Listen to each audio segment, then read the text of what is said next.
Chapter 5, Lesson 7, last section in Chapter 5. Make sure you have your textbook. We're going to work the examples on page 404. If you got through Lesson 6 and understood what you were doing, this section won't be that hard. On the bottom, we're going to graph and label each point on the coordinate plane below. So point P is -2, +4. Start at your origin, left 2, up 4. There's point P. Q is 0, -4.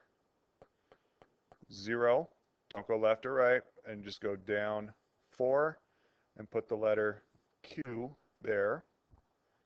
R is -1/2, right there. -2.5, make sure you go down, and there is point R. And for S, 4.5, down your runway to the right, and then go up 1, that is point S. So that's graphing those points on your coordinate plane. Next page, we're going to graph a number and then do its reflection. So they graphed 2, -4. Here's 2, there's -4. You got to pay attention which axis you're going to reflect across.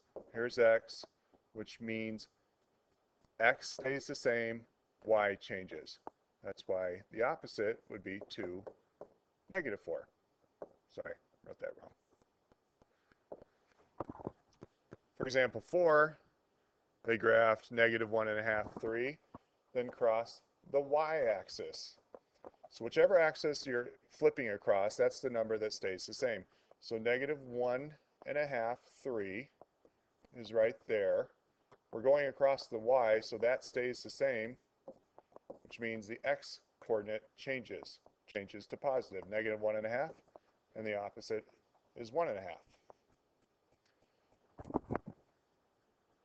Graph C, -1, 5. So -1, 5 would be up here. We're going across the x-axis, which means -1 stays the same. So -1, 5 would be -1, -5 all the way down here. There's the opposite, -1, -5. We went across the x-axis. Next one, we're going to go across the y-axis. So 2, +3.5, right 2, up 3.5. There's 2, 3.5. We're going across the y-axis. So 3.5 stays the same. It's the 2 that changes to its opposite. So I'm going to go left 2, up 3.5, -2, 3.5. That's about it for lesson 7. You're going to do just fine. Work on your assignment. Graphing is on page 407.